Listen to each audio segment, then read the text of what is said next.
Welcome to my channel.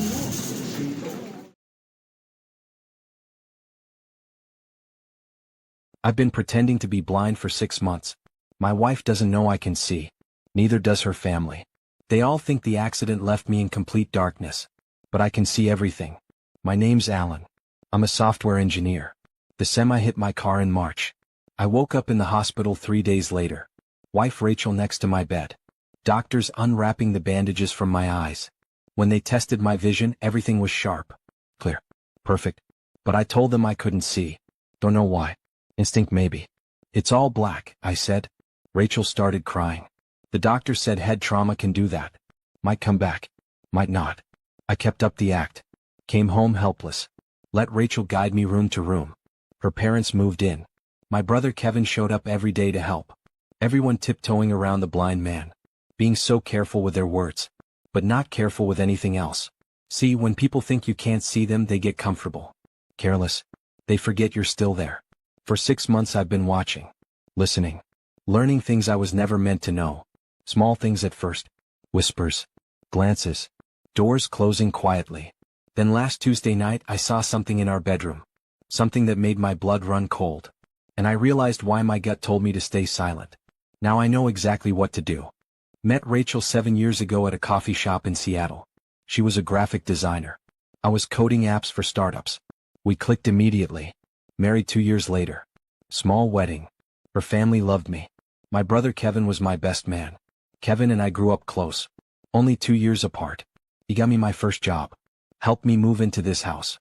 Sunday football every week. Rachel got along with him great. Always said she was lucky to marry into a family that actually liked each other. The accident changed everything.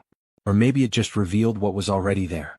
When I came home from the hospital, Kevin was at the house every single day. Morning. Afternoon. Evening. Just want to help out, man. You'd do the same for me. He'd make Rachel coffee. Fix things around the house. Run errands. Rachel seemed grateful. Relieved even. I don't know what I'd do without him, she told her mom one night. Thought I was asleep on the couch. Her parents were helpful too. Her dad Jim handled my medical bills. Her mom cooked dinner every night. Everyone rallying around the tragedy. Being so supportive. But I started noticing things. The way Kevin's hand would linger on Rachel's shoulder. How she'd laugh differently when he was around. Doors closing upstairs when they thought I couldn't navigate the stairs. Hushed conversations that stopped the second I entered a room. I kept my face blank. Kept playing blind. And I kept watching. 3 months into my blindness, the patterns became clearer. Kevin started showing up earlier. Before Rachel left for work. Said he wanted to help her get me situated for the day. I'd hear them in the kitchen. Low voices. Laughing quietly. You're so good to us, Rachel would say. One morning I came downstairs. They went silent immediately. Morning, I said. Hand on the wall like I was feeling my way. Morning, babe. Rachel's voice too bright. Kevin brought bagels. That's nice of him. I sat at the table. Listened to them move around. The sound of coffee pouring. Chairs scraping. Kevin cleared his throat. So, Alan. I was thinking maybe I could take you to your physical therapy appointments. Give Rachel a break. You don't have to do that. I want to. You're my brother. Rachel touched my hand. That would actually help a lot. So Kevin started driving me twice a week. Except we didn't always go to therapy. Sometimes he'd park somewhere. Make a call. I'd sit in the passenger seat staring straight ahead while he talked to someone. Voice low. Yeah, it's going fine. He doesn't suspect anything. Pause. I know. Just a few more months. He never said who he was talking to. But I had a feeling I knew. At home things got more obvious. Touches that lasted too long. Looks they didn't think I could see. And then one night I heard them. It was a Thursday night. Rachel's parents had gone home for the evening. I was supposedly asleep in the guest bedroom downstairs. Couldn't handle stairs anymore, they said. I heard the front door open quietly. Kevin's voice in the hallway. He's asleep. Out cold. Took his medication an hour ago. I kept my breathing steady. Eyes closed. Footsteps up the stairs. My stairs. To my bedroom. The door closed. I waited 5 minutes. Then got up and moved to the bottom of the staircase. Their voices carried down. Not loud. But clear enough. Rachel, we can't keep doing this. Kevin, I know. It's been 6 months. This whole thing is complicated. I know. Silence. Then Rachel again, quieter. Do you think he knows? How could he? He's blind, Ratch. He seems different lately. More aware. You're paranoid. The doctor said his vision's not coming back. More silence. Then Kevin, have you thought about what happens next? Every day. And? I don't know. The insurance money from the accident comes through next month. After that. She didn't finish. Kevin, after that what? After that we figure out how to move forward. Without making this messier than it already is. I heard movement. A sound I recognized. Kissing. My wife. My brother. In my bedroom. While I stood at the bottom of the stairs watching the shadows move under the door. I turned and walked back to my room. Lay down in the dark. And started planning. The next morning I acted like nothing happened. Let Rachel guide me to the kitchen. Let Kevin make me coffee like he always did. Sleep okay, man? Kevin asked. Like a rock. Rachel kissed my forehead. I have to run to the office for a few hours. Kevin's going to stay with you.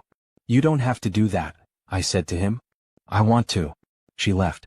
The door closed. Kevin sat across from me at the table. I could feel him staring. Alan, can I ask you something? Sure. Do you ever feel like you're remembering things? Visual things. I kept my face neutral. Sometimes. Flashes maybe. The doctor said that's normal. But nothing clear? No. Why? Just curious. He paused. Rachel worries you're getting depressed. Being stuck like this. I'm managing. Yeah, but for how long? I mean, if the vision doesn't come back. I'll adapt. He went quiet. Later that day I called my lawyer. One Rachel didn't know about. Left a message asking about divorce proceedings and asset protection. Then I called my bank. Moved money from our joint account into one only I controlled. Not all of it. Just enough that she wouldn't notice right away. Started documenting everything. Times Kevin arrived. How long he stayed. Every conversation I overheard. I set up a recording app on my phone. Voice activated. Left it in the living room when I went to nap. That evening I played back 4 hours of audio. And I finally heard the whole truth. The recording was clear.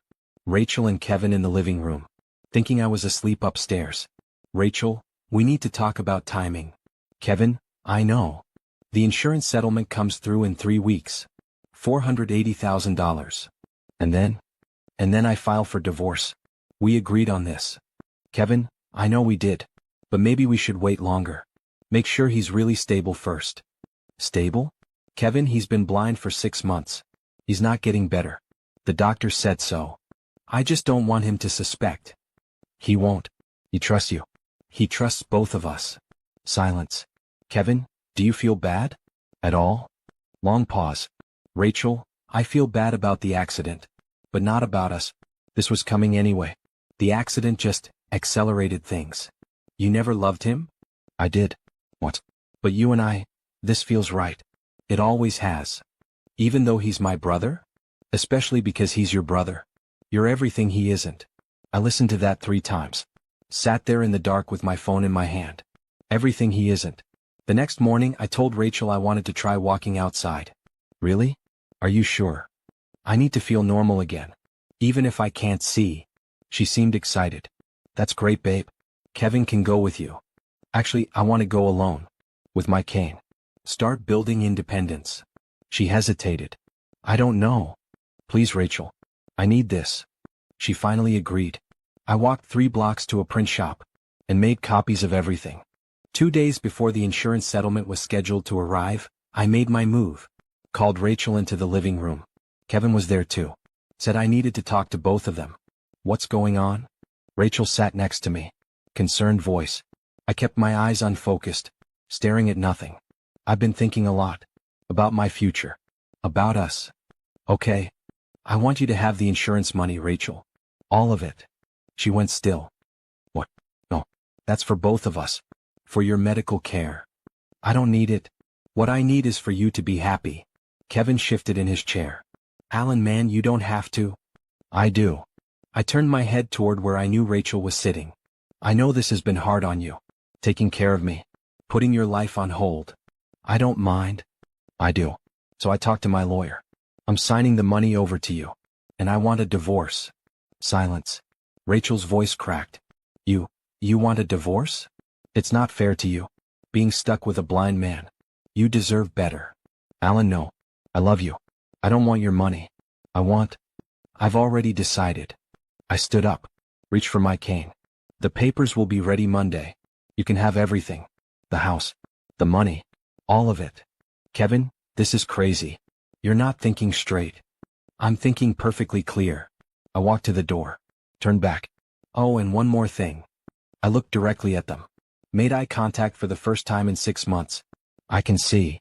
Rachel's face went white. Kevin stood up so fast his chair fell over. What? I've been able to see since the day I woke up in the hospital. I kept my eyes locked on hers. Every single day for 6 months. That's impossible. The doctors. I lied to the doctors.